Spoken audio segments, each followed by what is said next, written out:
Hey, what's going on? It's Bill Burr, and it's time for the I know what it is. No, it's the Thursday afternoon, just before Friday, Monday morning podcast. And I'm just checking it on you. Sorry, I'm saving my voice. I fucked up my voice a couple months ago, and I just ignored it. And now I'm throat coating, teeing it. I got some halls, sucking on the halls there. Dude, it's the fucking mentoliptus. Whatever the fuck it says on the thing. Hall's mentoliptus? Eucalyptus? I don't know. Take a steam. What you need to do for your voice is you need to stop talking. You need to drink some condensed milk. There's like 20 people right now. Condensed milk? Well, that would actually cause phlegm. Shut the fuck up. You never went to medical school, okay? All you did was drink a glass of milk. Stop talking like you're a fucking veterinarian. Oh, I didn't want to be in a mood like this. All right, so, Billy, no fun. Now, I've cried wolf for about 3 weeks right now, talking about how I was going to get my act together. Right? I was going to start working clean on stage. I was going to, get my relationship with Christ going again. Man, I haven't talked to that guy in fucking forever. We had a big falling out, me and that guy, and I still feel like he owes me the apology. I'm waiting for him to call, waiting for him to reach out. But, I can see that he's being a big baby about it. So evidently, I'm going to have to be the bigger man.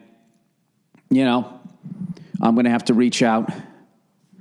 Jesus, if you could you help me avoid the demon of the booze? No, I was good. This is how much I've been eating and drinking like a fucking asshole. I just shut everything down Sunday night and I lost 4 pounds this week.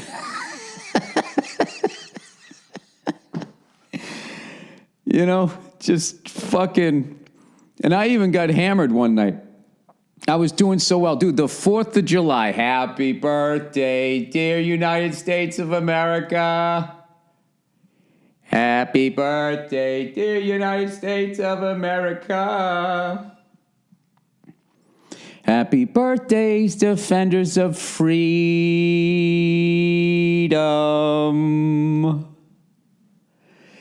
You're living on goop and we want it. Hey,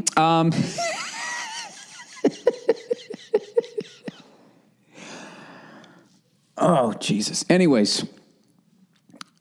On July 4th, you know how many burgers I had? 0. You know how many hot dogs I had? 0.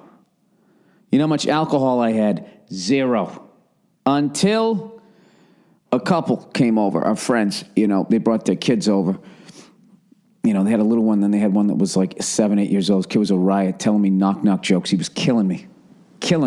His delivery was outstanding. He was making up his own knock-knock jokes. But just the way he would the punchline, he'd be like, okay, I got one. He was just making them up on the spot. He'd be like, knock, knock. I'd be like, who's there? And he'd be like, Liz. I'd be like, Liz who? And he'd be like, listen to my music.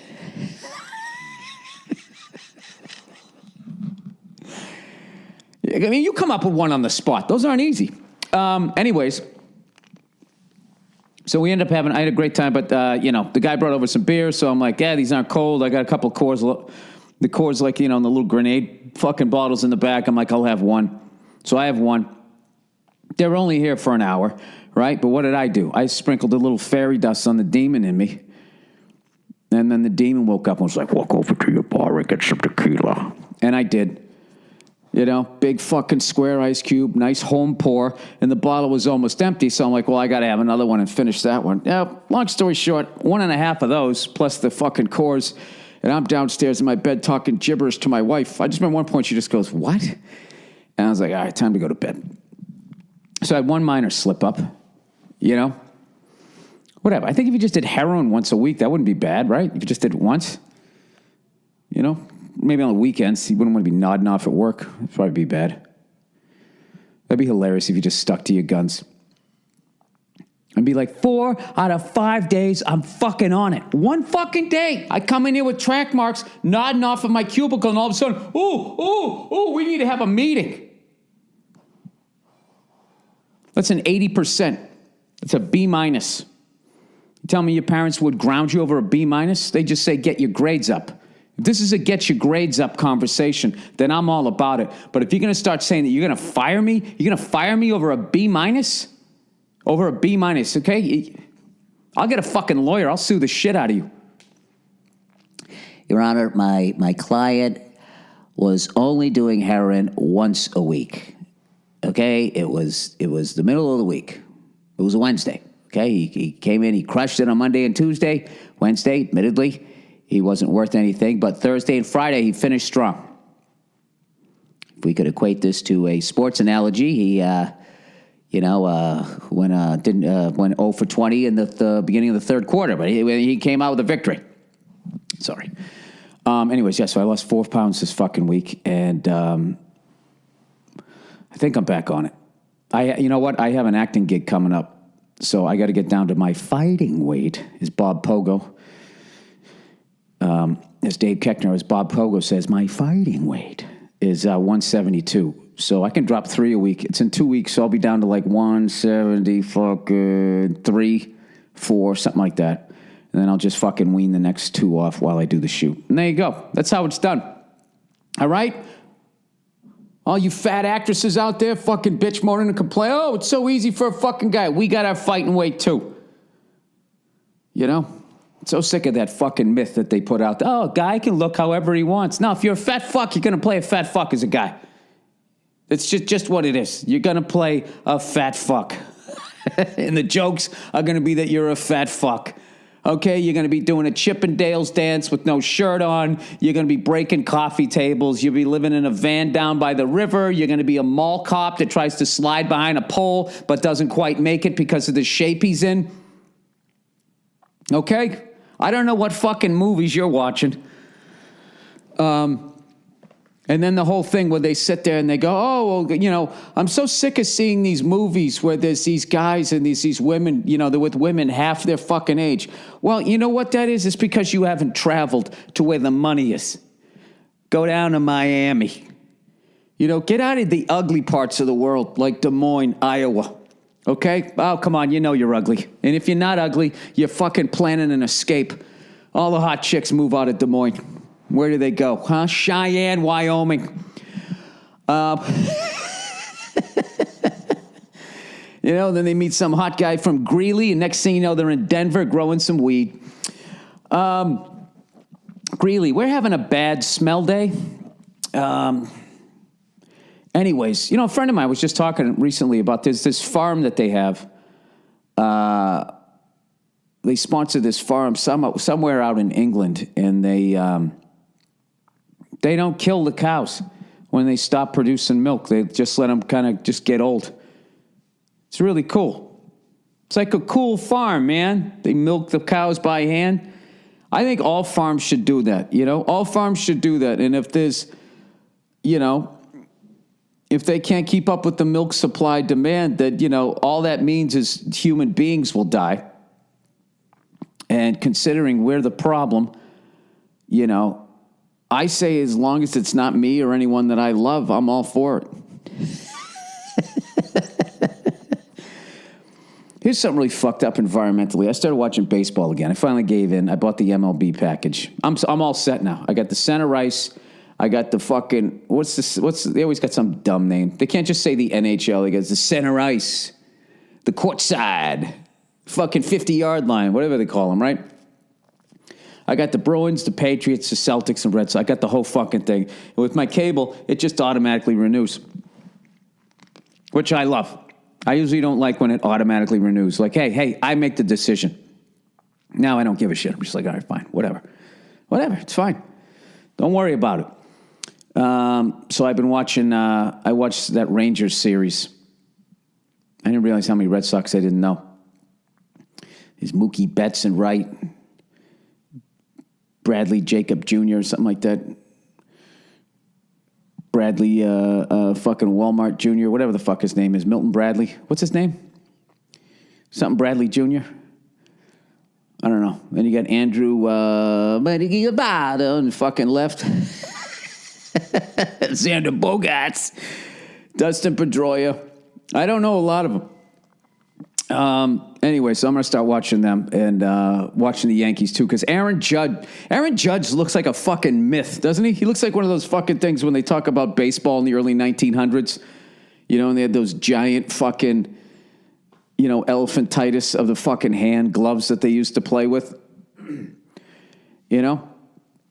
Guy's fucking amazing.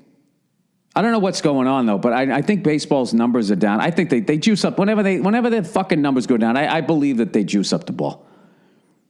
They got to do something. I mean, just all of a sudden, out of nowhere, everybody just starts cranking all these fucking home runs. This guy's on pace to hit like 60. But anyways, I've been just sitting there recording the games. We're in Tampa tonight, right? We started, what happened was I did that Big Poppy roast, and then I went to the game, and then I just got back into it. I was like, oh, yeah, I fucking love this game. I forgot about that. And I think we went to Toronto. That's right, went to Toronto. Won that series, went to Rangers, right? Texas Rangers. This is what I don't understand. This is what the fuck I was trying to get to. I'm watching the fucking Texas Rangers. They have that amazing ballpark. I went there. I sat in the outfield because I wanted to have the opportunity to run out on the grass to try to get one of those home runs, And I've just found out that fucking ballpark, it's not even 25 years old. They're already knocking it down. All that concrete, all of that shit, all of that fucking stuff. Somebody please do a documentary and follow the dump trucks and just show, where does that go? What are they going to do with all that fucking... It's fine. It's fucking fine. And like, well, it gets really hot out here in the summer. We need a fucking... It gets hot out here in the summer because of us. We're a fucking plague. Jesus Christ, you already fucking yanked all that shit out of the goddamn ground. Now you're just going to throw it out? You're going to throw it in the fucking ocean and build another one? I don't know.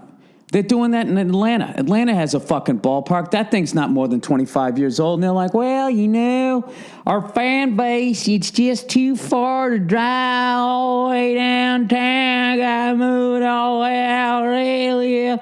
Right? They got to bring it out to where the white people are. All right? White people. You don't have to do it. They're going to move it out to where the white people are. You know what the problem is Atlanta Braves fans fucking suck. They don't, it's not even that they suck. It's just they've had the ball yanked out from underneath them a zillion fucking times. They got Charlie Brown, okay? And then, after that last fucking Super Bowl, if you think these fucking... I mean, if I was the president, I would declare Atlanta a fucking disaster area. If I was in Georgia... All right, I would just watch college sports. I'd be into them Georgia Bulldogs. That's what I would do. Georgia Tech, University of Georgia, UGA. One of my dreams, man. One of my dreams. I just want UGA to come over and just slobber in my fucking hand. I'll go home and jerk off to the fucking Georgia Bulldogs. That's disgusting. I would be into that shit. So evidently, they feel that not enough black people come out. I have no idea. This is just what people from Atlanta told me. They don't feel enough black people come out. Or white people are too afraid to drive their Chrysler Town and Countries and SUVs into the greater Atlanta area to go to a fucking baseball game. I have no idea. So they're just abandoning that fucking major league ballpark that some like college team is now going to play their baseball games in. It's fucking ridiculous. And then they're going to build another one. I don't know. I think you should have to be in a ballpark for at least 50 fucking years, right? I'll be honest with you. I couldn't believe how old those were. I thought they made those in the year 2000. I thought they made them in 2000. They made them like 94 or something like that. So, I don't know. Who cares? Who gives a fuck, right? Just keep yanking the shit out of the fucking ground, building shit, rip it down. and then throw it in the ocean. And then blame people with red ties or blue ties. And then we'll just continue doing what the fuck with this. It's depressing, Bill. This is fucking depressing. All right. How about some good news? I have some of the best news I've gotten in a long time. A long time. All right. You ready for this? The Indianapolis Colts got caught cheating. Caught cheating again. It's fucking it's hilarious. It's fucking hilarious how many of these fucking things that these guys do and how little attention those cunts at ESPN pay attention to this shit. The level of fucking focus on Spygate, Deflategate, all of this fucking shit. They're not even going to do a story on ESPN like, hey, wait a minute. We spent 2.5 years on fucking Deflategate because the owner of a team that's gotten caught pumping in crowd noise fucking having hearing aids now, I guess, in the helmets because Peyton Manning was our new quarterback and hadn't mastered the silent count. The dude who caught the underinflated fucking ball got busted doing roids. They stole our fucking offense. I mean, did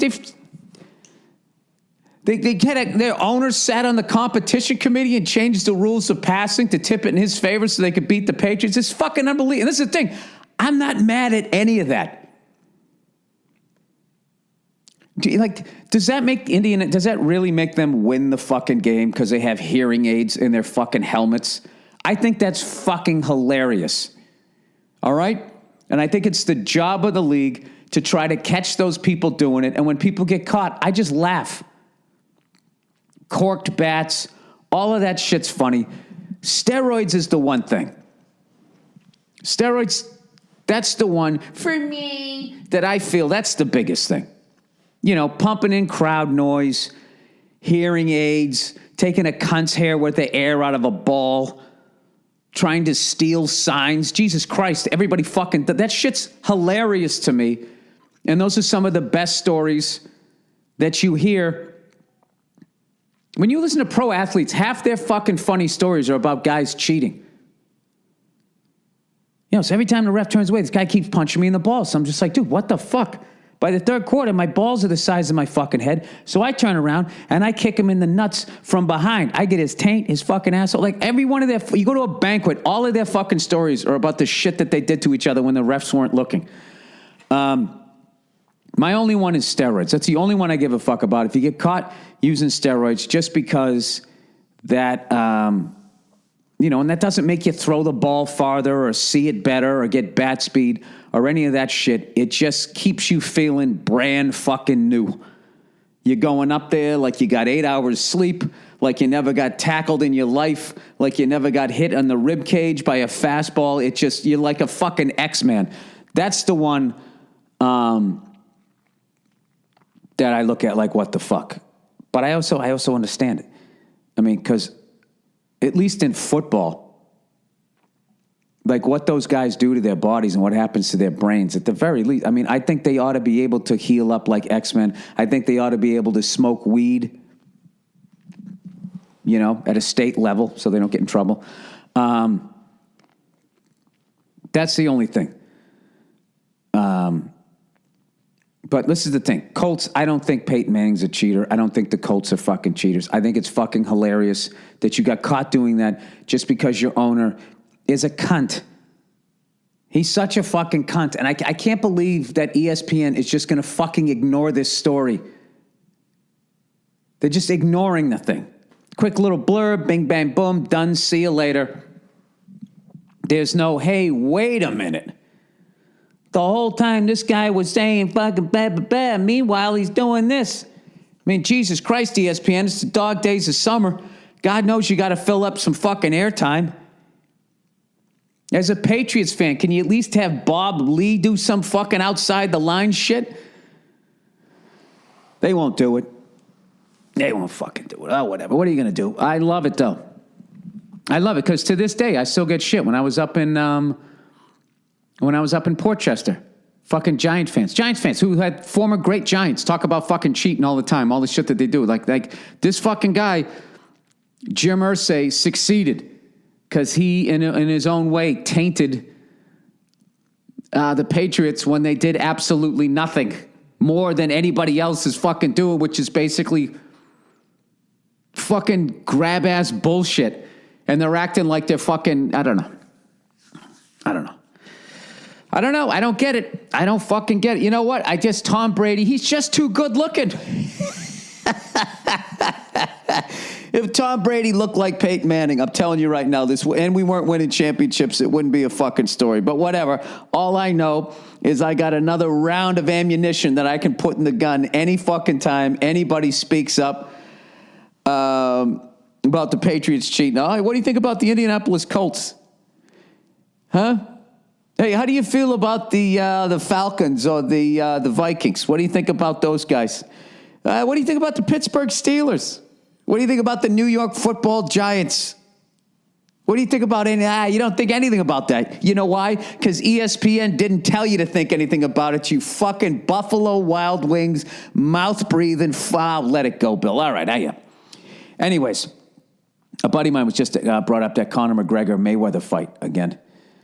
And it was fucking hilarious. He goes, you don't think McGregor has a chance? And I'm just like, I think he's, I told him, I think he's at an unbelievable disadvantage. You know what I mean? He's like a fucking swimmer. And this is like I don't know. That's a bad analogy. I don't know what it is. I told you the analogy. It's like fucking Tom Brady, Jerry Rice at the height of their fucking careers.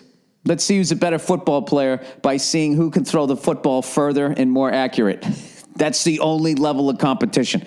So this guy's going, you don't think he's got a chance? He goes, look at his boxing in this. And he shows me a fucking MMA fight. The guy throws like 3 punches and then a flying fucking knee and takes the guy to the ground. It's just like, dude, that's not boxing. All right? World-class championship boxers could not lay a fucking glove on this guy. He's not going to be able to land I don't think he's going to land a glove on him. The only thing he has is if Mayweather, I don't know, whenever the last time he fought was, he just got old. Like Jordan between the Bulls and the Wizards. Like he just had a noticeable fucking drop off and he can somehow rough the guy up. And I know Mayweather's hands are fucked up from all the years of fucking punching guys in the head. Or maybe he can fucking somehow get Mayweather's ego into like, he can talk enough shit that MMA is a superior sport, that Mayweather's going to want to knock him out, and maybe he comes in and for the first time in his career does something stupid. I just don't see it happening.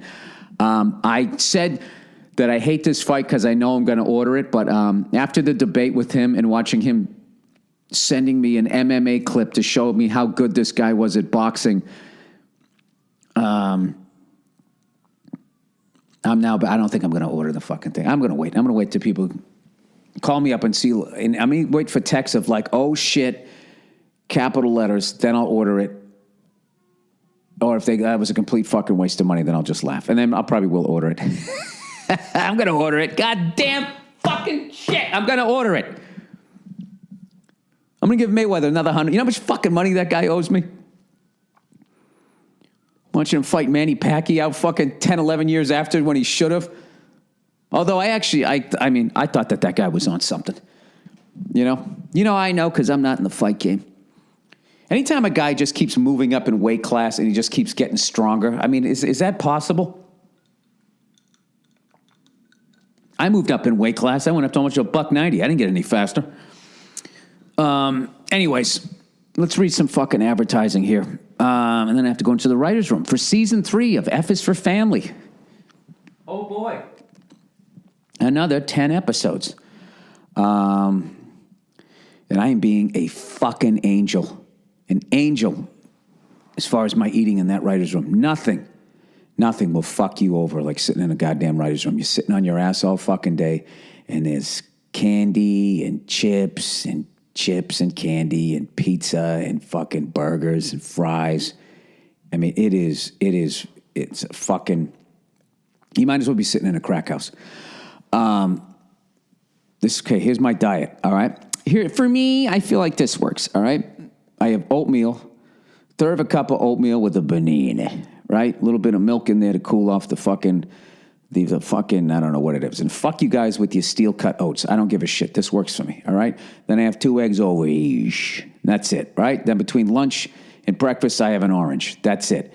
And then for lunch, I have some sad fucking salad with the protein. No bread. And then I just crush waters. I leave around 5. I got to eat something else in the afternoon. I don't know what. And then I come home and I have a salad with a protein. And I do a half hour of cardio. And that's it. The fat has nowhere to hide. It's like a fucking roach when you turn the lights on. It just freezes. It doesn't know what to do. And then it's dead. That's it. And I just have to, what I have to do is I have to stick with this. So I'm down to just under 180. I'm $179 and change. So this time next week, when I'm in fucking Grand Rapids, Michigan, doing one of my favorite fucking gigs in the country, the Fountain Street fucking church. I'm doing some fun gigs coming up, by the way. I want to be 176 next week is what I'm saying. But I'm playing that fucking venue that Buddy Holly, the Big Bopper, and Richie Valens all played the night they died, flying into the same fucking airport. I know what you guys are saying. Oh, geez, Bill, don't you add your word? No, because we actually have de-icing exists. They did not have that. All right, LegalZoom, everybody. That gig's going to be like in November. It's not on sale yet, as far as I know. All right, LegalZoom. In order to successfully run your own business, attention to detail is so critical. One contract slip up or legal misunderstanding can really set you back. Fortunately, there's LegalZoom. You may already know that over 1 million Americans have used LegalZoom to start their business. But LegalZoom services go well beyond business formation. They built a nationwide network of independent attorneys who can provide legal answers to the day-to-day questions you have about your business. What the fuck is this, man? Because let's face it, things like trademarks, employment laws, and lease agreements can get pretty complicated. So don't waste your valuable time trying to wrap your simple little head around all the fine print. Use LegalZoom for that, so you can focus on growing your business instead. You'll get the legal help you need without being billed by the hour, since LegalZoom isn't a law firm. Go to LegalZoom.com today and be sure to enter code Burr, B-U-R-R, in the referral box for special savings only at LegalZoom.com. Oh, look who's there. Me undies. The Colts used hearing aids. Me undies. That ain't Gatorade. They fucking cheated. You're a bunch of cunts. You got on me undies, so take a dump and your balls feel good with your silent count. You fucking hypocritical cunts. Oh, yeah. 5 fucking rings. Go suck it. All right, MeUndies. Oh, man, that's might have been my favorite one ever. MeUndies. What's the first thing you put on and the last thing you take off? Huh? It's not your socks, you fucking weirdo. It's your underwear. Make your most important piece of clothing the best it can be with MeUndies. What is MeUndies, you might have asked? Oh, just seriously soft, feel-good undies delivered right to your door. MeUndies are designed in L.A. and made from sustainably sourced modal, a fabric 3 times softer than cotton. You know what? I think my stomach's 3 times softer than micromodal. MeUndies, softer than soft, luxury undies, comes in an ever-changing selection of classic colors, bold shade. What are classic colors? Is that like your first box of crayon where you just have the 8 colors? Bold shades and adventurous patterns so you can tailor your undies to your own personal style. And guess what? You can save time and money each month with a monthly subscription. And if you're not ready for a subscription, that's okay. This is great. Monthly subscription, you keep dressing up your junk in a different way. It seems new to your wife, right? All of a sudden, she's dropping to her knees, putting her Edith Wharton book on the fucking nightstand, going to town. And guess what? You can save time and money each month with a monthly subscription. If you're not ready for a subscription, that's okay. You can still save. That's because MeUndies is offering you 20% off your first pair. Just use our special URL, MeUndies.com/Burr. And get 20% off your first pair. So go ahead, revamp your underwear drawer. You deserve it. You deserve it. Once again, that's MeUndies.com/Burr. MeUndies.com/Burr. All right, let's finish with this. How about those fucking Celtics? Danny Ainge is the word. Remember that? Larry Bird is the word. He's making some fucking moves. I guess we're going after this Gordon Hayward. Everybody thinks he's a great fit for the Boston Celtics because, 1, he's a great player. 2, he played for Coach Brad Stevens at Butler. And 3, he's fucking white. Yeah. Celtics love a white guy. Still love a white guy. Boo-doo-doo-doo-doo-doo-doo. I don't know what it is. The Celtics, they just have to have the white guy. I watched this. We played Utah. I didn't see what the big fucking deal was. Everybody's oh my God, dude, this guy, he's fucking unreal. He's white like me. Jason Tatum, we got Jason Tatum, drafted him. I saw him play at Duke last year against Carolina. I think he's a great fit for the Celtics. He played at Duke under Coach K. He's an absolute beast, and he appears to be at least half white. He's light-skinned. There you go. That Celtics like that. I'm fucking with you guys. Look at fucking Danny Ainge becoming like a fucking Red Auerbach Jr. He's got all these draft picks. He's fucking wheeling. He's dealing. You know what I want to see him do? I want to see him light up a fucking... You can't do it anymore. Light up a fucking cigar when we're up by 20 in the fourth quarter. Just light it up. It's fucking over. Red Auerbach used to do that on the bench. I mean, just one of the biggest shit talkers ever without having to say one word. Oh, my God. How bad did people want to beat that guy? All right. Anyways, that's going to be the podcast for this week. Oh, you know what? I bought some new cymbals. I got a bunch of new cymbals. I finally got the jazz ride that I wanted. I still fucking suck, but my cymbals sound great. And I'm still, my Gretsch kit that I ordered it in May. They said it'd take 2.5 months. So it's been a month and a half. So it should be here at any moment. No, Bill, it should be here in another month if you do the math. Whatever. I know what's going to happen. When I fucking leave to New York and I go to do the acting gig, that's when it's going to fucking show up. Murphy's Law. And then I'm going to come here and they're going to be like, sorry, we missed you. And they're going to be like, we don't know where the drum kit is. We set it down, right? And then I'm going to fucking see some street performer with my fucking Gretsch kit. And I'm going to know it's mine because it's going to have 3 floor toms, like fucking, not going to, 1 rack tom, 3 floor toms, the triangle of death to my right.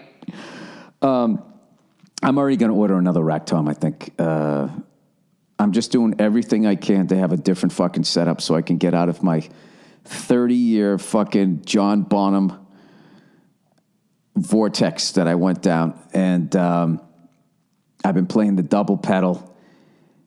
I've been playing a double pedal to Primus and a little bit of Pantera. Just doing whatever I can, listening along and then slowing it down and fucking trying to get my shit up to speed. And I've been listening to like 1950s Miles Davis. Typical me, fucking ADD, all over the map. Why work at one of those things at one time so you can actually get something down, Bill, when you can work at all of it at once? All of it at once. All right, whatever. What the fuck? I mean, I'm not a pro drummer, I'm not going to be recording anything soon. Who gives a fuck?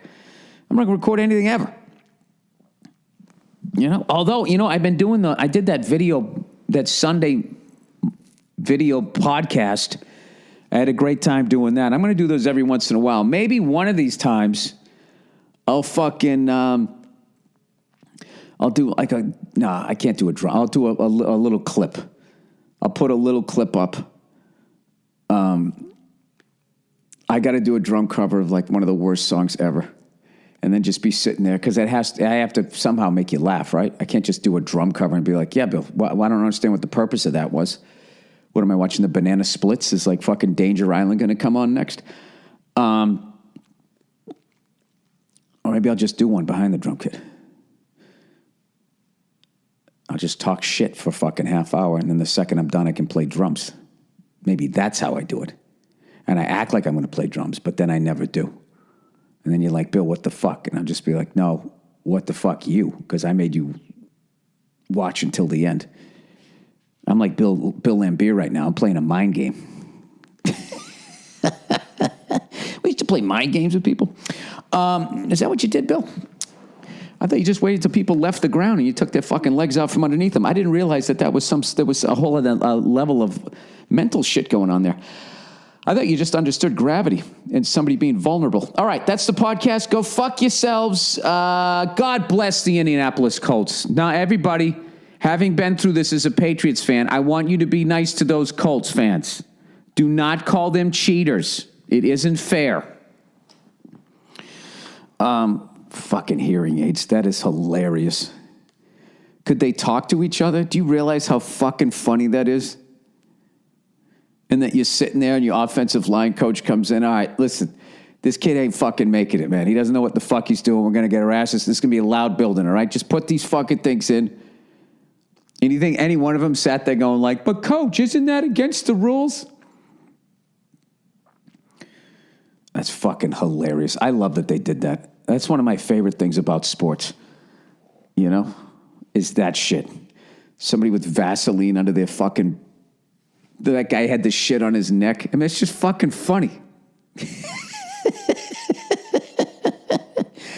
And then everybody judges him. Like you never drove in the carpool lane without another person in the car, right? You never cheated on a test. You never fucked around on your girlfriend or your boyfriend. You never fucked around on your taxes. Huh? You never cut in line. We're all fucking cheaters, you cunts. Fucking holier than thou douchebags. All right. Anyways, I mean, look, unless you're doing like steroids or like you're making somebody, you know, you're fucking somebody over in a house and then they're upside down in the house and you fuck them over for life and then they're senior citizens, they have to eat Alpo. That's when you got to step in and do something. But other than that, you know, you bust somebody and then you fucking laugh at them, you know? You never cheated on your diet. Your fucking spouse walks in and you got a fucking spoonful of ice cream. There's your cork bat right in your fucking mouth. All right, go fuck yourselves. Have a great weekend, you cunts, and I'll see you on Monday.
Monday Morning Podcast. We have our own Twitter account, finally. If you'd like to follow the MM Podcast and get the links for all the videos and all the stuff that I talk about, follow us here at the MM Podcast. Our Twitter handle is at the MMP Podcast. At the MM Podcast. And MMP is all capitalized. Solar power, everybody. Can I take 5 minutes just to be a fucking hippie, man? Every once in a while, I go in and out of my fucking, you know, I'm with the team, and then I'm against the team, you know? Kind of like a fucking, like a Randy Moss, you know? You come into town, you got your mind right, and after about a season and a half, you start acting like a fucking maniac. That's how I feel when I look at, whatever the fucking I'm really trying to avoid the expression, the powers that be. But, I don't know. I can't help it every time when I land in Los Angeles and I look out at the basin, as they call it, from the San Gabriel Mountains all the way south of that, which is fucking L.A. and greater L.A., all of that. Just what an absolute clusterfuck it is. And what happens when the shit hits the fan. So I'm thinking about getting some solar panels. And I know all you rednecks out there are saying the obvious thing. The fuck good's a solar panel going to do if you ain't got a gun? What, are you going to keep the guy warm that fucking shoots you in the head and steals your provisions?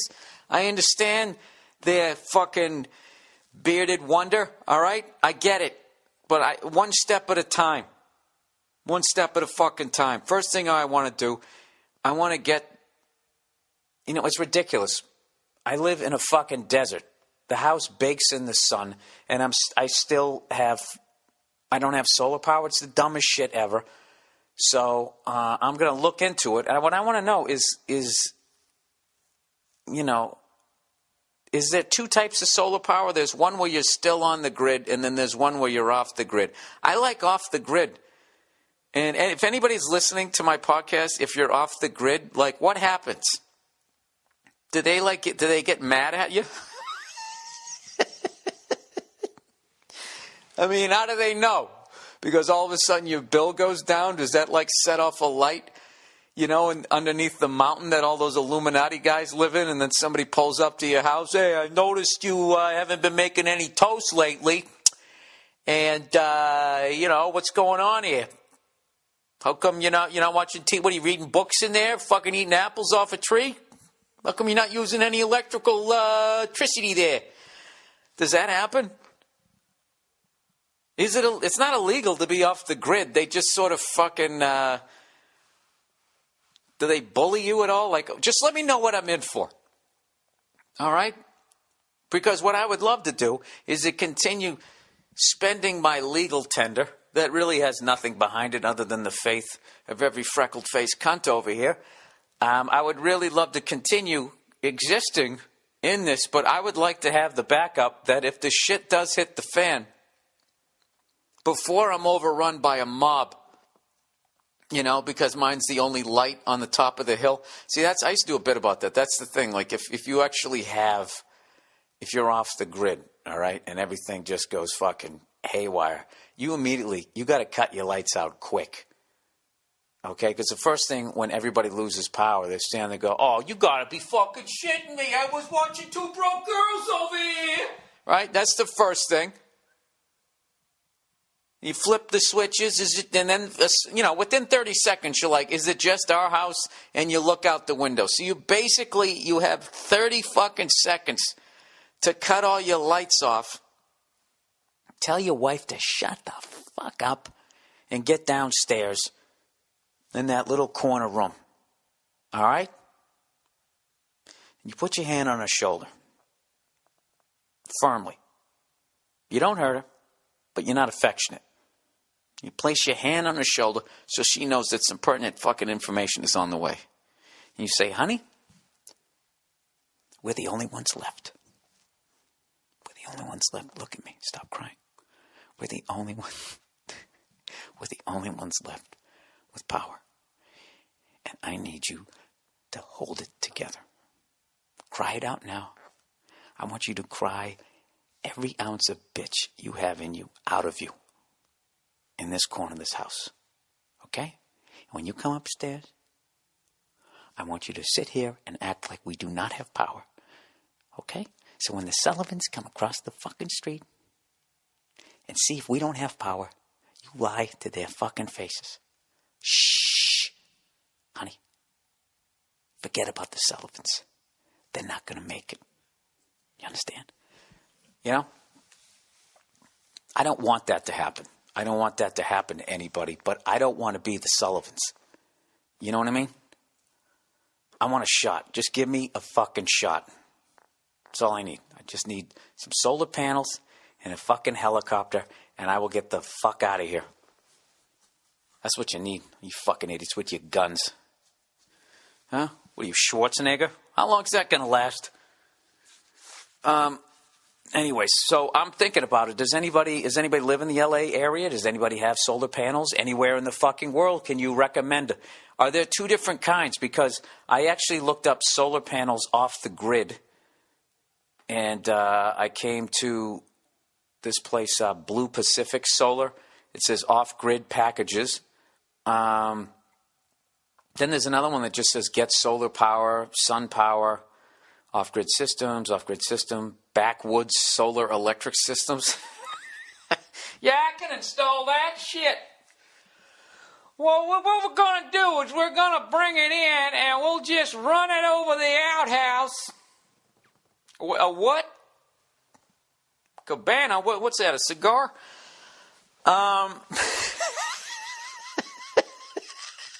Sorry. I'm in a stupid fucking mood this week. Yeah, then there's one for Australia. I don't mind paying the grid, but I would like to have, if the grid fails, to have the then off-the-grid switch. How about that? Can we just have that? Those of you who've been on the internet this week, you know the direction that I'm working in. Oh, yes, you do. To stop being modest, you know the direction I'm going in. I'm talking about solar fucking roads. Has anybody seen this YouTube video?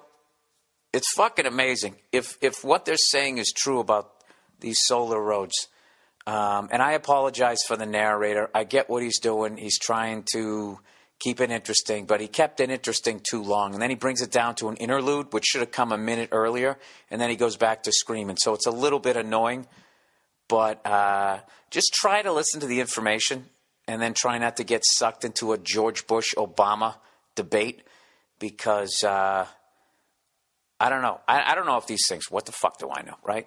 But they were basically saying if we replaced all our roads with these solar fucking things that literally makes it look like Legoland, and it's all lit up, and there'd be sensors to let you know a deer's going around the corner, and then it would just light up in the turn. Hey, there's a fucking deer around the corner. You know, enjoy your barley pancakes or whatever, right? Some fucking full-on hippie shit, and that basically the amount of energy that it would create would be 3 times what this country even needed, which immediately we can just leave the Middle East, right? We don't have to be over there pissing them off by getting in the middle of their bullshit, all right? We don't have to deal with oil, and oil money is what funds the terrorists as far as my limited reading goes, right? The families over there that fuck... Hang on, she's scratching. I just gave you a bath. What's wrong? Oh, Cleo. Anyways, yeah, like the oil people over, the people who make all the money over there, they then donate to mosques, and then in the mosque they fucking, kind of fucking, hey, send it over to these fucking people over here that end up coming back at us, shooting shit at us. As far as, like I said, I don't know shit. Cleo, would you stop fucking... You're going to have to go to the other room here. Come here, buddy. What's up, sweetie? We went on a nice hike today, didn't we? Huh? Yes, we did. All right, get out of here. So anyways, yeah, and then that whole fucking thing is just null and void. We have all this extra power. We create a bunch of jobs. The only thing I don't know is the way it looks. It doesn't seem like it's a smooth ride. It just seems like the whole time you'd be going like over these fucking things. I have no idea, but just check it out. And I swear to God, because this is something that I don't know if it does work, if it does fucking work, it could benefit everybody. Conservatives, liberals, independents. Everybody who wouldn't benefit from all of this energy. Oh, that's right. The people in power. Oh, how could I forget that? That's right. How do you think that they're going to derail this if this actually becomes a movement? How will they somehow tie in terrorism, 9/11, liberals, fucking right-wing conservatives, and just get the pot fucking stirring so everybody's screaming and yelling? It's going to be prohibitively expensive, and babies will starve. They're going to do all of that shit. The only way this thing gets off the ground, if it works, is if people don't get sucked into those arguments, and we all become one, and we all pick up a hatchet, and we start marching towards the bankers' gated communities. Okay? Because the asphalt streets will have to run red with blue blood money before something wonderful like this will ever fucking happen. Because you are fucking with a century and a half of cash flow. going to a small amount of people. That's what you're fucking with. And when you're fucking with something like that, that level of money, basically the money that gives the dollar power, like the only thing gives the U.S. dollar power is that barrels of oil are still measured in U.S. dollars. Other than that, it's a fucking shit show. So these guys are the guys behind all of that. It's them and the fucking bankers. And that's it. All right? The insurance company is like the Ted Kennedy of that fucking family. All right? But fucking Bobby and Jack. All right? Actually, the bank's a fucking Joe Kennedy. All right, Bill, shut up with the Kennedy shit. All right, so anyways, that's my thing. Like, this is a great fucking idea. If it works, it's a fucking great idea. Even if you just did a few roads, if you just did a few of them, each state just did, like, their main highway or whatever, if you just did that, I can't imagine the amount of money it would save, and on the less, oh, man. It was incredible. The possibilities of it are incredible. I don't know if it works, but it is fucking incredible. But the sad thing is the fact that whenever new stuff like this comes up, it all just turns into Obama, Bush, Republican, Democrat, blah, blah. Everybody's just yelling at each other, and then it just fucking goes away, and then everybody turns on sports. And that's what happens. So there you go. There's old off-the-grid Billy. 15 minutes of crazy talk, but that makes sense to me. Makes sense to me, man. Fuck, you know? We'd get this done if everybody wasn't so fucking liberal. All them liberals out there in Hollywood, right? I got to tell you, I'm not just making fun of a stereotypical Southern guy, all right? Because having lived out here in Hollywood, these people are out of their fucking minds. They're Fox News to the left. They're out of their fucking minds. They're such fucking hypocrites where it's just like, you can say the most, I guess racist isn't the word, because you can make fun of white people, rich white people. You can basically, you can use the exact fucking thing that they don't like seeing used on poor people against rich people, and they fucking love it. You know? You can suggest that people from the South are all fucking their sisters, and they're slapping their knees, and they're doing the wave in the crowd.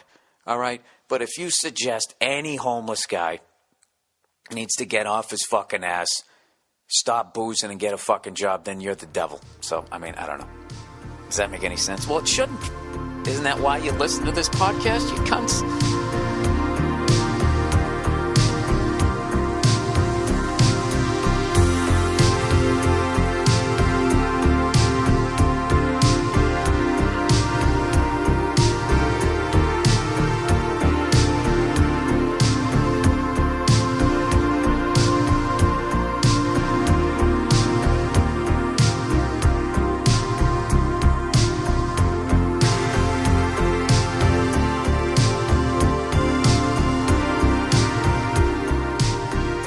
Solar panels. Last week I talked about how I was thinking about maybe getting solar panels on my house. And I don't know if I want to go off the grid, but whatever. I sit here baking in the sun in this fucking house. I might as well get something out of it, right? All right, so here we go. Hi, Bill. First off, huge fan of your comedy podcast. Thank you. I saw you perform Brian Regan. Oh, with Brian Regan, Cobb's Comedy. Wow, that was a bucket list night for me to be able to perform with that guy. Show was absolutely hilarious. Well, thank you, and thank you from Brian Regan, too. Anyway, regarding your question about solar, there is no solar power that is completely off the grid.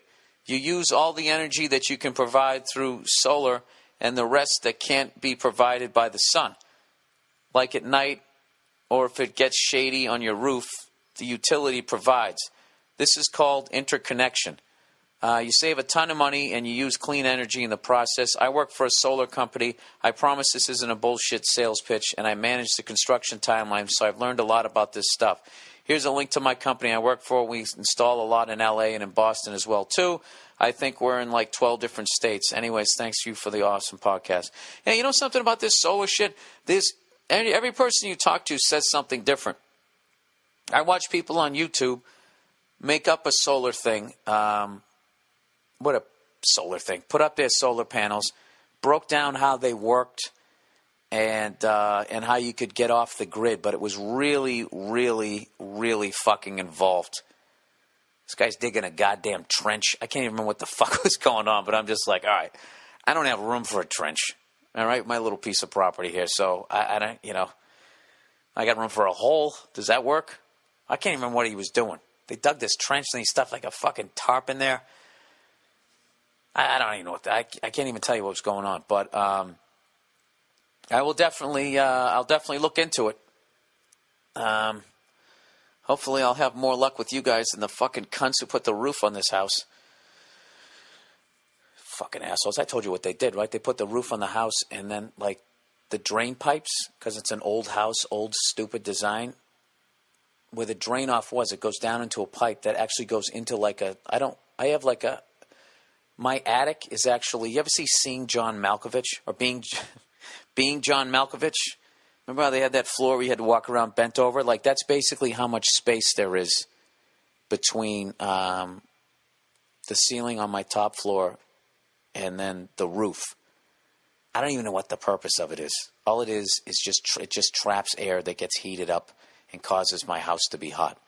But anyways, that's what it is. So the drain off of the water on the roof goes into a pipe that goes into the fucking crawl space and then back out the front of the house and down the side. So you take water from the roof, you bring it into the house. It's inside a pipe, but nevertheless, you bring it into the fucking house. And God forbid that pipe bursts. Or you have some fucking moron who disconnects it when he's putting the new roof on and forgets to hook it back up. And then tries to blame it on, he blamed it on, they're fucking old and blah, blah, blah. And I'm just sitting there going, all right, this is at least a year in court. You know what? Why don't you just get the fuck out of here? I'll just put in a goddamn claim, you cunt. That's what I did because I didn't want to go to court. So, anyways, I'm hoping you're better than those guys. I mean, how couldn't you be? All right, here's my favorite one of this week. Solar roadways debunked. I got a note from my guy here. Andrew says, a ton of people forwarded the same link as the one in the email below. I watched this so you don't have to. It's 30 minutes long. Basically, he bitches about cost, maintenance, and the efficiency of the perks advertised in the original video, like heating and repairing the road. Yeah, I actually watched the first 10 minutes of it. I'll save my opinion until I read this. Yo, Billy the Sunburned Kid. I know you were pretty pumped up about solar roads, and to be honest, so was I. But someone smart sat down and crunched some numbers and brought up points as to why solar roads are economically and technically not feasible.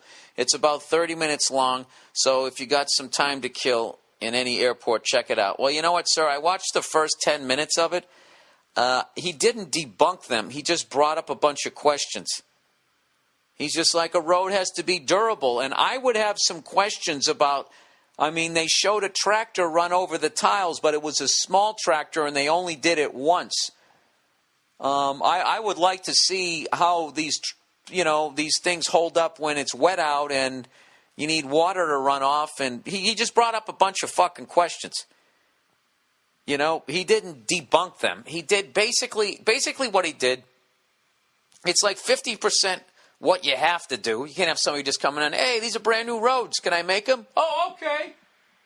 You think they're good? You think they're going to work? Okay. Obviously you can't do that. But it's 50% that, which is smart. You got to ask the right questions. And then the other side is anytime you try to do something new, there's always people saying it's not going to work. And this guy, in his half hour, I'm sure he brought up a number of things that would be a problem. It doesn't mean they can't work. Okay, so I wouldn't say they were debunked. I would just say somebody asked a bunch of fucking questions, and rather than just what he does is he just throws it out there. It's like, why don't you contact the people at the solar road who are trying to make the solar roads and actually get some answers and get some fucking or maybe order some tiles and try to do some experiments yourself rather than wasting people's time with a half hour of questions and speculation. That's basically what it was. So I wouldn't say that it was debunked. But, you throw up 3-pointers for a half an hour, some of them are going to go in, even if you suck. So I'm sure a couple of his concerns were true.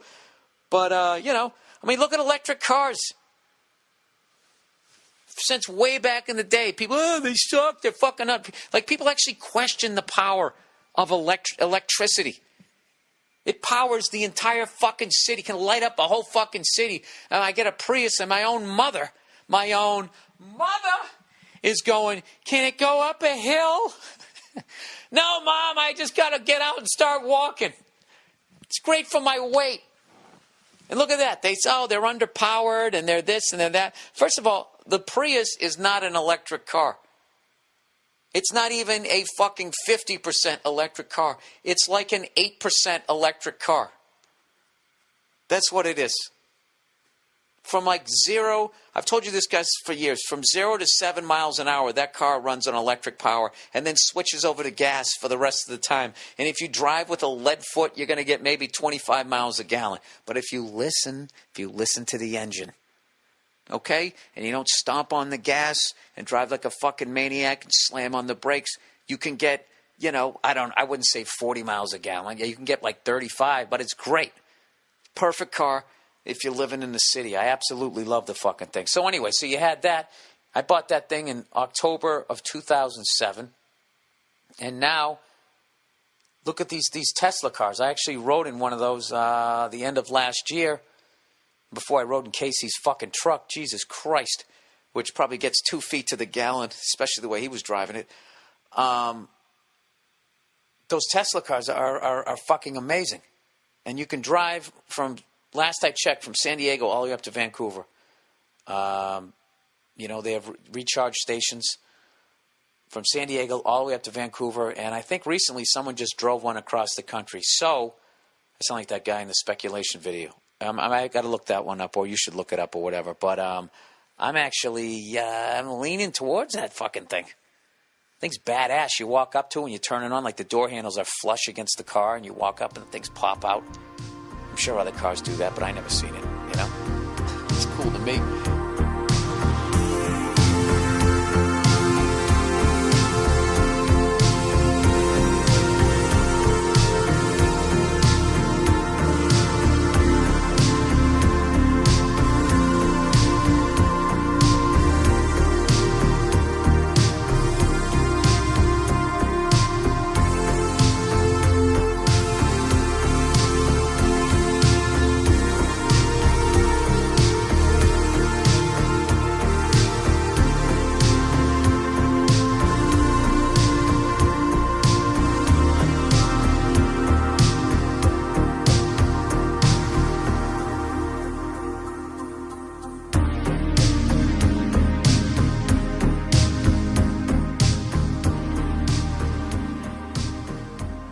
Hey, what's going on? It's Bill Burr, and it is the Monday Morning Podcast for Monday, June the 6th, 2009, and this is my last couple of days here in New York City. I can't wait to get back to Los Angeles, even though everybody fucking trashes that city. I've never lived in a city where so many people so openly just fucking trash it. You know what I mean? It's weird. Hey, where do you live? Oh, I live in St. Paul, Minnesota. Oh my God, that place sucks. Those people are so fucking phony. Yeah, have another contrived snowball fight.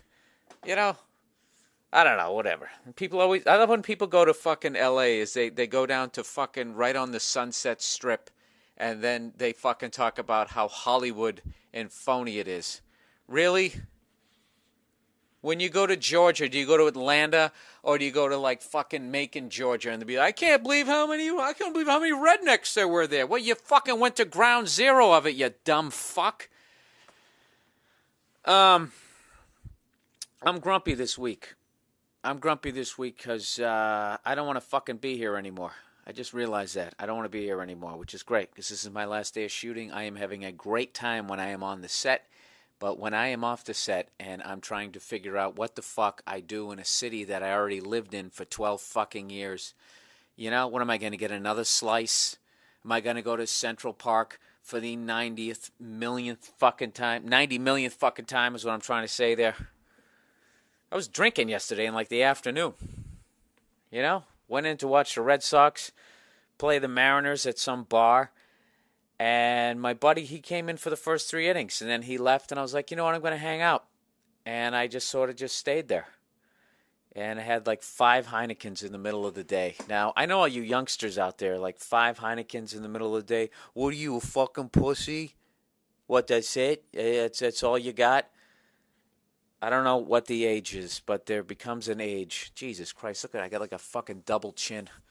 Look at myself in the mirror. That's when you know you've been boozing, if you got like a fucking 2-day scruff, and all of a sudden you got like that pelican chin. What a fucking mess. I got to get out of here. That's the fucking point. So anyway, so I have like 5 beers. And it was that 5 beers is like that point where you don't think you're drunk, so you continue talking to people. And I don't know. It just sucks. Drinking in the middle of the day sucks because you go through the whole fucking hangover. You know, usually when you just pass out at the end of the night, I mean, you sleep through most of your fucking hangover. As opposed to this one where I came off and I just sort of gradually came down and I would nod off like a fucking old man and then wake up back again and just wake up back again. That doesn't even make any sense. I'd wake up again. I don't know. I'm all over the fucking place. I want to get out of here. I've had it. Fucking had it. I've had it. So anyways, I went up to see some family over the 4th of July to celebrate the birthday of this country. And as I'm driving up, I'm listening on the radio, and evidently I looked up the song on the internet. It's a Carrie Underwood song. Who I don't know what she is. I'm guessing she's white because it sounded country, and she had a little twang in her voice. But I don't want to piss off any Koreans out there. She might have been Korean. Is a song called "Before He Cheats." So I'm driving along, and, I'm driving my buddy's car. This is how I'm going to fucking defend myself, that I was on a radio station that was actually playing this, and I was just sort of clicking the pre-programmed radios, fucking whatever. You know what I'm saying? I'm feel like shit. Cut me some slack this week. So anyways, this song comes on, and this Carrie Underwood chick is sitting there singing this song going, right now, he's probably slow dancing, blah, blah, blah, right now. And she's singing about her boyfriend. I got the lyrics right here. Right now, he's probably buying her some fruity little drink because she can't shoot whiskey. Right now, he's probably up behind her with the pool stick, showing her how to shoot a combo. And then they go into the chorus, and she goes, and he don't know that I dug my keys into the side of his pretty little souped-up four-wheel drive, carved my name into his leather seats. I took a Louisville Slugger to both headlights, slashed a hole in all 4 tires. And all I could think was, why don't you just break up with him, you dumb cunt? You know what I mean? What are you going to do? You're going to do all this shit, then he's going to get mad, and then what? You're going to make up after 5 days, and then you're going to blow him again? I hate this fucking song, and I'm going to tell you why. Because I'm pretty sure it's a hit. It's on the radio, right? I don't know. And you know what I love about this is people will listen to this song, and they won't even question the rationale of what the fuck someone's doing in there. Because so many people in life, myself included, you're like powerless in life. You just play the powerless card. You know? Just get out of the fucking relationship. I fucking hate this song. And this is one of these songs, too, where fucking women all get together and they start singing, I gotta carve my key to the side of his car. You're all a bunch of dumb cunts. Okay? You're fucking stupid. Just break up with the guy. Just break up with him. Not even to mention the fact that now you're going out there and you're doing damage. I don't know. Is that a felony? That's not a felony. I don't know what it is. But it's just a classic thing where a woman would listen to that song and at no point would she ever think, maybe I could get arrested for this. I am damaging somebody's property. No, you got a fucking vagina. You can just go out in broad daylight. You don't even have to wear a fucking mask. Do you know what I would have to do if I wanted to go out and go fuck up somebody's car? I would have to wait for, first of all, I'd have to make sure I had an alibi. It'd be like I was killing somebody. I had to make sure somebody could cover for me and say that I was fucking somewhere, right? I'd have to put on some goddamn cat suit and a fucking mask, right? Like I'm in that Dead Presidents movie. And all I would be able to get, I'd be able to get off one quick hit, right? One quick hit, unless I want to start carving it up like a pussy, right? But if I really was going to go out there and smash somebody's headlights, I could hit one, and the second the car alarm goes off, I have to fucking take off and then run home, get out of my little fucking little cat suit, and then try to put on my pajamas so when the cops show up, because you know they're going to find some sort of fucking fingerprint, I got to act like I'm not out of breath, like I actually have been sitting there for fucking 8 hours watching TV. I don't know. I can't stand, it just reminds me of when that movie Fatal Attraction came out, right? And the amount of women who would just sit there and, you see that movie? Huh? Yeah, that's what you get. That's what you get. There's no thought of like, this bitch put a rabbit in boiling water. There's none of that. Women, they're out of their fucking minds. But that's not even the point of this. My point of the Carrie Underwood song, it actually made me feel like a loser because the amount of fucking times, I mean, I haven't gone out and fucked up somebody's car, but the amount of times. You know what that song is? That song, it's a powerless song. That's what the fuck it is. And I went through the whole lyrics to see if she breaks up with him in the end. And there's sort of an ambiguous line in the end where she goes, because the next time he cheats, oh, it won't be on me. So that's sort of ambiguous, because it could mean because I broke up with him, or it could be because he doesn't want to get his truck fucked up. So I don't know. It just fucking annoys me. That song just annoyed the shit out of me. On both levels, where you got somebody, it's like just break up with the guy. And your solution is, something? If a girl ever fucking cheated on me, that I would break up with them. I'm not saying I wouldn't flip out and give them a good fucking trashing verbally, but I would never go and throw all their clothes out in the front lawn and burn them.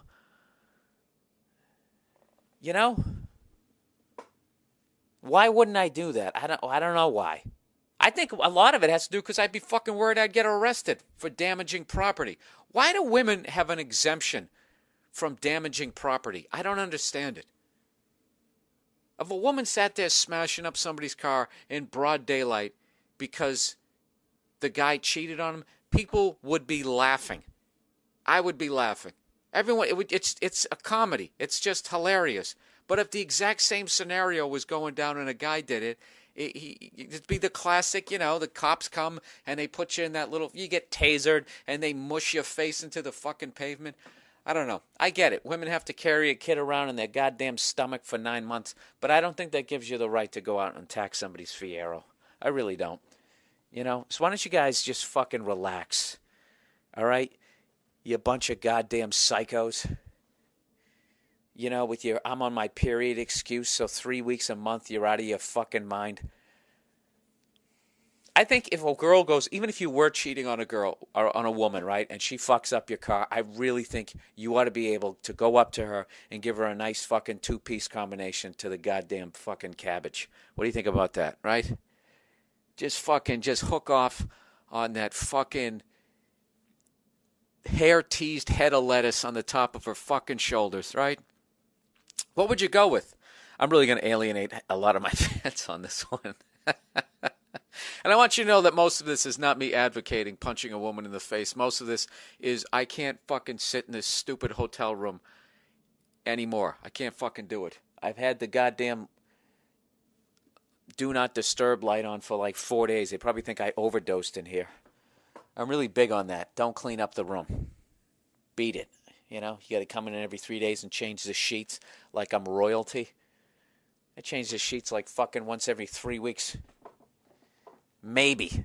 That's only if they're white, and I can tell how filthy they are. That's right. Wrinkle your nose up, you fucking pompous broads. That's how I live my life. Jesus, why am I attacking women? I don't know why. What was I talking about? Oh yeah, if you could punch a woman in the face, if you allowed 2 punches, what would you go with? Okay, would you go classic? Would you set up the overhand right with a jab? Would you actually waste a jab? Waste a jab. Would you go? This is just evil. All right, I got to get off this fucking subject. I don't know. That song just annoyed me. I hate those fucking songs when women just openly talk about how they're going to go out and destroy a guy's fucking property rather than break up with him. And it's considered some sort of justification. Rather than looking inward going, maybe I'm a bad judge of character. What sort of qualities am I looking for in somebody, and I'll date that? I mean, didn't the fact that the guy had a souped-up 4-wheel drive truck, didn't that give it away on any fucking level? Huh? A souped-up 4-wheel drive truck, Carrie Underwood, you dumb fucking... What else did he have, huh? A fucking earring hanging down with a lightning bolt on the side of it. This fucking song stinks. This is one of the... You know why I hate this song? And I'm going to do my whole podcast on this fucking song. This is going to be one of those fucking songs when I'm on the road and I'm hating my life, and I just don't want to go back to the hotel room and be lonely, and I'm going to go out to a bar, and that song's going to come on, and fucking 4 fucking twats with their ear-piercing, I'm singing and I'm drunk, high-pitched voices are going to start singing every fucking word of that song. Like they're like these fucking cunt badasses. Okay, and I'm done. All right, I'm done with that. Fucking... Oh, Jesus Christ, that fucking song annoyed me. What a fucking loser that Carrie Underwood is, huh? Is that an anthem for all you broads out there? What I love about this is I'm really taking the dumbest demographic of women and I'm just fucking superimposing it over all women. And I'm doing it on purpose because I'm childish this week. I'm fucking in a bad mood. And, rather than doing some yoga and going out and getting a veggie omelet or whatever dumb shit you're supposed to do, would you look at my fucking face, this bloated booze face? Jesus Christ. What happened? I was my life was great. I came to New York going, okay, this is awesome. Living a dream here, and I'm gonna eat right. I'm not gonna drink. I'm gonna work out every day, and I don't know what happened. Oh, I know what happened was the second day I got here was my birthday, so you got to drink on your birthday, and then I just got the booze coursing through my veins, and then it's just been I can't even say drunken debauchery. It's just been sort of sad old man. I've kind of been sitting there like Norm in Cheers if he didn't know anybody. Cliff Clavin didn't come in and butcher his name with his bad Boston accent. Hey there, Nami. Nam. It's Norm. Just take the R out. If you want to do a Boston accent, that's what you do. You just take the R out. Everything doesn't become an A. I know I've mentioned that before. But, you know how the deal is. People in North Dakota, I went there, Fargo, and I brought up that movie, and they were just like, dude, we don't fucking talk like that. That movie was annoying. But everyone else thought it was hilarious because how many of us have ever been to Fargo, North Dakota? And the same thing with Cheers. Everybody thinks, oh, that's how they say Norm. They say Nami. No, they don't. They say Norm. All right, does this make any fucking sense? This is just like, I'm just cunt of the week right now.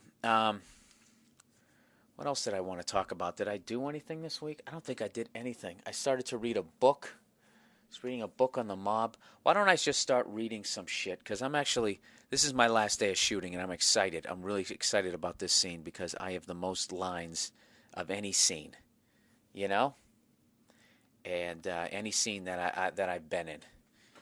Which means I have 1.5. No, I'm kidding. I actually got like 2 or 3 lines, which is going to be cool. And I'm really excited to do this shit. But I got to get this fucking podcast out of the way. Can you tell I'm scrolling down? All right, here's one I got. There's this dude in England who always fucking emails me. And I guess he was sick of me not reading his questions or whatever. So in the title whatever you call it, the subject line. He said, "Read this, you fucking cunt." So, of course, I have to open it. And he said, "Sorry, you're not a cunt. I just need to get your attention." All right. Hey, Bill, Dynamite podcast this week, or should I say last week? Well, because it's Wednesday. And, oh, look, no Monday morning podcast, because I was really looking forward to hearing you talk about your dog for 40 minutes again. Dude, we get it. You have a dog. No one cares. Be funnier. That's my main point. Also, rename the podcast Bill Burr Speaks for 40 Minutes, because for a start, it's hardly ever out on a Monday, and also you do ramble aimlessly. It's called a podcast, you fucking moron. What do you think a podcast is? Are there a bunch of podcasts out there where people aren't babbling aimlessly? Podcasts are basically fucking radio shows for people who weren't good enough to be on the fucking radio. So I don't know what level of quality you're looking for here, but you really need to lower your standards. All right? And who the fuck says dynamite? Are they still saying that over there? Did you guys just get good times? All right, here we go. Let's continue here. Anyways, I'm not trying to trash you because sometimes it's great. Oh, that's cool. I'm glad sometimes it's great. I just think Bill Burr Speaks for 40 Minutes is a better title.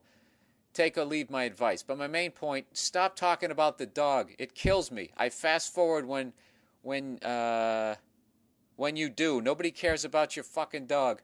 But apart from that, the show is great and I love your work. One quick question. I can see how it would be annoying if I was talking to my dog. I know there's a bunch of animal lovers right now listening to this going, "No, I really enjoy it." Fuck you, dude. I love my dog. All right? Why don't you go get some fish and chips and not brush your teeth or whatever other hacky fucking thing you guys do over there? Huh? Did you eat a pork chop for breakfast? Yeah, man. God. I'm trying to think of the last good-looking person that came from England. Pete Townsend with that warped nose. Was there anybody good-looking? Even what's-his-face, Roger Daltrey, who was in shape. But his face is just beat down, man. He's just weathered fucking people over there. I don't think I've ever remembered that, anybody ever saying they met some hot chick in England. I've heard it, you go to France, you go to Sweden, you go to Spain, right? You go to Puerto Rico. There's all kinds of fucking hot women. You go to England, dude, look at the royal family. Actually, Princess Diana was kind of hot, but she had weird fucking hands and feet. She looked like she was part lizard. She looked like a beautiful lizard. That's what she looked like. And Prince Charles looks like, you know what? I don't have the fucking medical background to talk about how inbred that guy is. You know what I mean? But he just basically, I don't know what he has. He has one of whatever the fuck he has, and it's all the same coursing through his fucking body. Whatever, if a regular mutt human being has... just shut up, Bill. You're too fucking stupid to go through with this. All right, one quick question, Bill. How long did it take to crack the stand-up scene? I mean, when you started getting decent money and radio spots. Let's see. Well, it took me 3.5 years before I quit my day job, but I was living at home, and I saved every dime that I made from work that I could. And I also saved every dime that I was making from stand-up. And I basically saved up 10 grand. Which, believe it or not, you can do if you don't run out and buy every new fucking iPhone, iPod, and all laptops and all that shit. I didn't do any of that. I just dressed like Malcolm Young in AC/DC. Jeans and T-shirt. I had this old pickup truck that I used to drive, 2-wheel drive, one of the little ones, and I drove that until it fucking died. And I was at this critical point where I was only a year into my stand-up career, and I needed a reliable car, but I also didn't want to be chained to my job by buying a new car, which is the dumbest fucking thing you can do. If you're in your 20s and you got some job and it's not your business, it's not your own business, and you want to leave it at some point, the dumbest fucking thing you can do is go out and buy a brand new car. You just chained yourself to your desk. I know I've said this before, but it's like that. You remember in A Bronx Tale when those bikers are acting like assholes and they ask them to leave and they don't leave, and then they fucking, put the thing on the door, and then Chaz Palminteri goes, "Now you can't leave." You're doing the financial equivalent of that scene when you go out and buy a brand new fucking car. Okay, first of all, you can't afford a good car. You're just going to get some generic fucking $20,000, $25,000 stupid ass fucking car, and it's gonna change you to your desk. So long story short, what I did was, instead of buying a new car, was I had a new engine put in my truck, and everybody, all the fucking people at work told me that's the dumbest thing. Dude, what are you, an idiot? What the fuck were you fucking? Really? Cost me $50 at the time. It cost about $1,500 to get the whole thing done, right?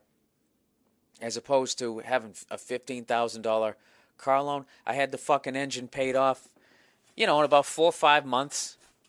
Then I had no car payment again, and I could use that to put towards my nest egg. And my idea when I went down to New York was I was gonna get a day job, but I waited a couple weeks before I started looking, and I started doing stand up, and then I got a couple of gigs, and they were on the road, so I couldn't get a day job. And believe me, my 10 grand was fucking going down, down, down, down, down. But it bought me enough fucking time where I could get in with the clubs, start getting gigs, and what ended up happening? I think I went all the way down to like fucking $2,500, and I think that's when then I started booking shit. That's what happened. Then I started booking shit, and I was able to sustain. It didn't dip below 2,500. But it didn't really get above $3,000 either. I got to that point where I could basically pay my bills, and that's also back when somebody told me about paying off your fucking credit cards every month so you don't get fucked with the on the interest. I started doing that, and I ate spaghetti like every fucking night. Pasta's a really cheap meal. It fills you up. I told you about this shit before. And when I went on the road, I would go to Denny's or the International House of Pancakes, and I'd get the large stack of pancakes in the morning. I'd get the 5 stacks, and they would sit in my stomach like fucking cement. And I could literally go from like 8 in the morning to 8 at night without eating. And, I drive my little rented fucking Dodge Neon to some college gig. There you go. When you get a college gig, that's a big thing. So about 3.5 years, all right? I'm sorry, dude. Was that fucking boring? I know I didn't talk about my dog. And, dude, I am just breaking your balls. Sometimes people give me shit, and I give them shit back, and people think I'm serious. I really don't give a fuck. All right. Now, here's his overrated, underrated list. Overrated, Bill Burr's dog. No one cares. Bruce Springsteen, bloated, overrated, stadium rocker. Barack Obama. He can't hide behind the black forever. The economy is still fucked. Oh, Jesus Christ, dude. Did you even proofread this? He can't hide behind the black forever. The economy is still fucked.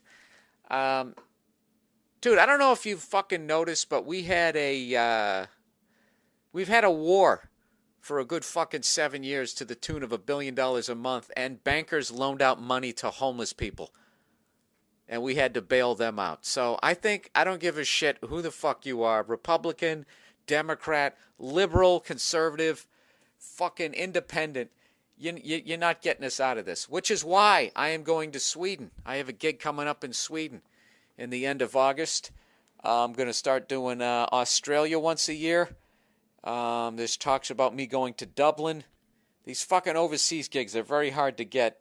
Shit usually ends up falling out, but that's my thing. All right? If these corporations are going global, I'm going global too. I don't give a fuck. I'll be the goddamn James Bond of comedy. James Bond, I don't know. International man of jokes. Underrated, Arctic Monkeys. It's a great British band from Sheffield, England. Cocaine, brilliant song by Eric Clapton. Dude, you must be young, okay? That song's great the first 40,000 times you hear it.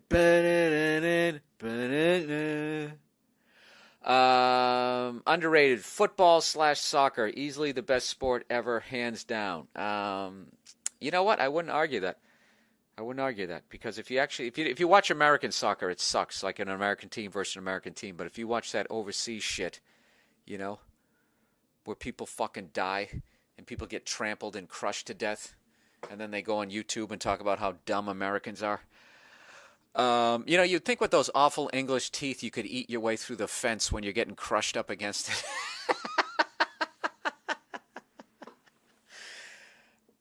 Do people in England even have bad teeth, or is my entire fucking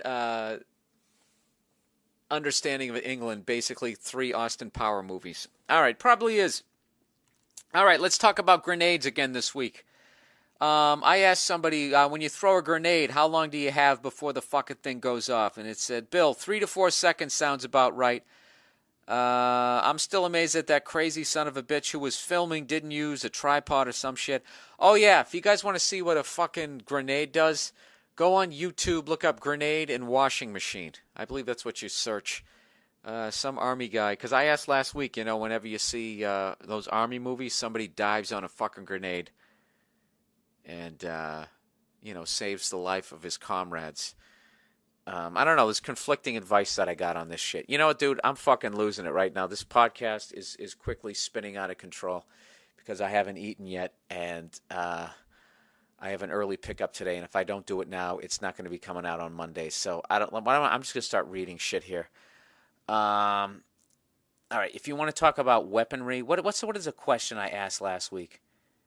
Oh, I asked if there's any people in the military, if they had any combat stories, because I was talking about, you know, whenever you fantasize about going to war, you always picture yourself doing some Rambo shit. But in the back of your head, you know that there's a strong possibility that you might be that fucking dude who, when the shit goes down, you can't move. You freeze, or you're fucking balled up in the fetal position crying, you know? I heard a story one time is sometimes in battle people just stand up. They can't deal with it anymore and they just kill themselves. Granted, I heard that from my high school teacher who's teaching the English, and he had never been to war. You know? So that's probably bullshit. Anyway, so here's a guy who actually went to combat. He said, Bill, you asked in your podcast about the first time you're outside the wire, which is military jargon for leaving protected base in Iraq or Afghanistan. And this dude said, I was absolutely terrified for the first couple of weeks, but the trick is that you can't let anybody around you know that you're scared because you don't want to look like a pussy. The rules of engagement are strict. We were ordered to not shoot back unless we could see who was shooting at us. Is that true? You couldn't shoot back unless you saw who was shooting back at you? Dude, I would break that rule. If I wasn't on the ground crying in the fetal position going, oh my God, they're shooting at us, I don't want to do this. If I could actually get past that, I would be definitely shooting in the general fucking direction of wherever it was. Dude, fuck that. Fuck that. This war is different from other wars insofar as we are fighting right in the middle of where normal people lived, and we tried hard not to kill any of them. You know what? I'm not a student of military history, but I think most wars are kind of where people are at. I think back in the Revolutionary days, that you would go out and stand in a line out in a field, or even in the Civil War. But and I know they had the front in World War I, but at some point when you're kicking the other team's ass, you end up in their backyard. Because a lot of them don't just give up. Like, well, you beat us on our field. We wouldn't want to go into this town and hide amongst the civilians. You know? Am I wrong there? I don't know if I'm wrong. How does Dresden happen if you know? I don't know. Well, I don't fucking know. Dude, I'm out of it. Let's just get to the fucking questions for the week, and I can gradually fucking bail out of this thing. Okay, overrated, underrated. Bill, people bitch about the gas prices are, I guess, overrated. Bill, people bitch about the greedy oil companies whenever there are high gas prices, and also about how there are no alternative energy options for transportation. What they don't seem to understand is that no sane entrepreneur is going to invest a dime in developing alternative energy until gas gets to $10 a gallon and people are converting their vacuum cleaners into Segways to get to work. We can either have one or the other. Dude, it's not quite as simplistic as that. Yeah, there definitely has to be some sort of outrage from the people, but you know what? Rather than get into fucking details, look up a guy, Stan Meyer, Meyer. This guy actually came up with a car that ran on water.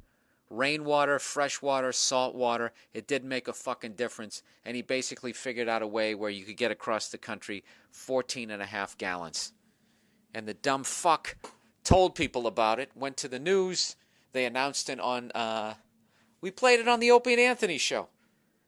They talked about it on the news, and then they said that there was somebody from the Pentagon who was so excited they sent a lieutenant colonel out there to check out his device.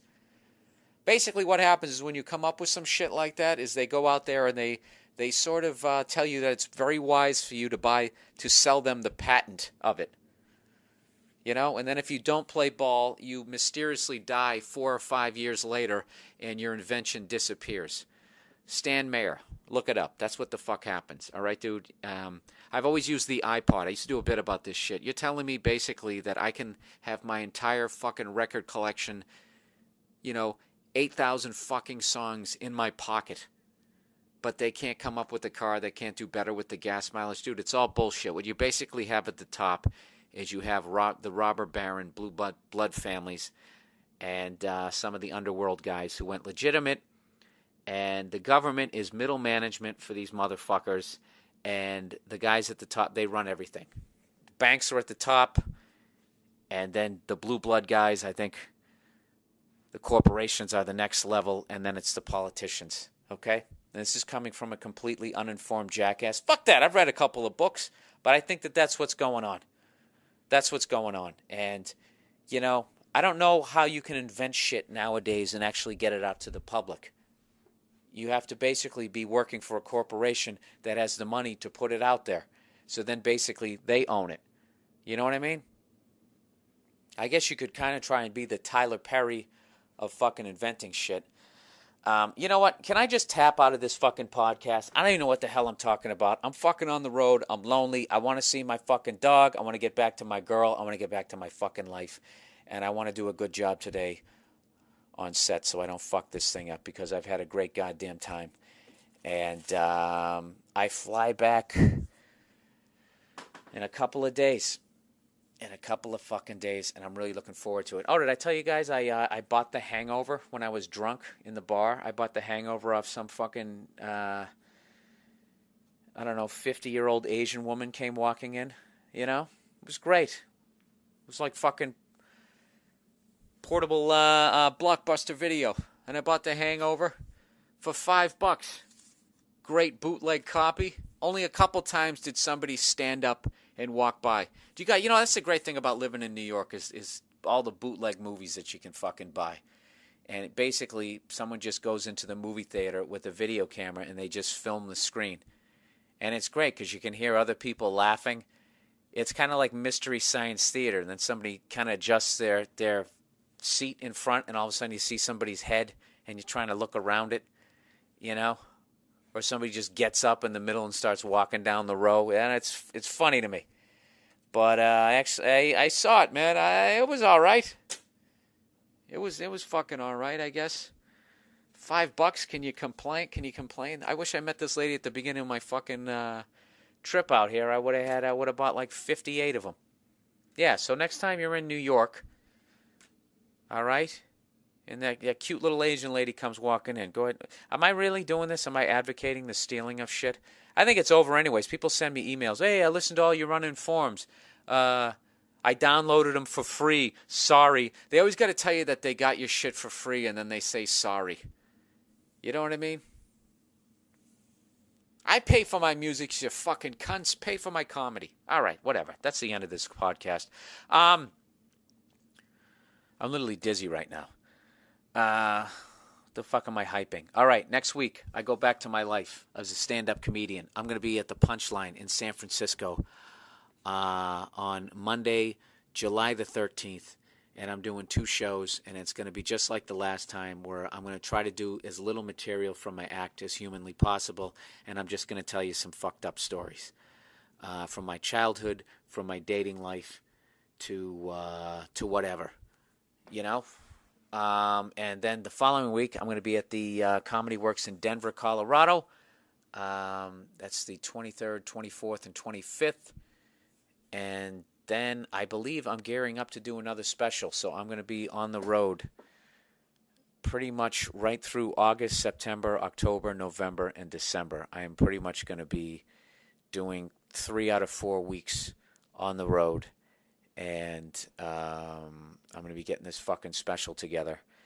And hopefully I will be shooting it in San Francisco. That is the goal, to shoot it in San Francisco and to have a very funny, memorable special. That's what the fuck I want to do. And the stress of it is already starting to hit me because, I don't know. You know, you don't want it to suck. You don't want it to suck. The reality is I wish I had another fucking 6 months just because I'm lazy. But I know it's bullshit. All right. I'm babbling. I need nourishment. I need to stop drinking, and I need to go downstairs under the treadmill and somehow get some of this fucking booze weight out of my goddamn chin. All right, that's it. That's the Monday Morning Podcast. If I had to critique this podcast, I would say it was like when Evel Knievel tried to jump the Snake River in that rocket. You know, where it started off fast and you thought I was going to fuck him. That's what I did. You know what happened to this podcast? The fucking parachute came out halfway through it, and then I just slowly went down towards the Snake River. And I actually have a bloody nose right now, just like Evel Knievel. All right, I'm going to go get some eggs. God bless you. Hope to see you if you live anywhere near San Francisco, hope to see you out at my gig.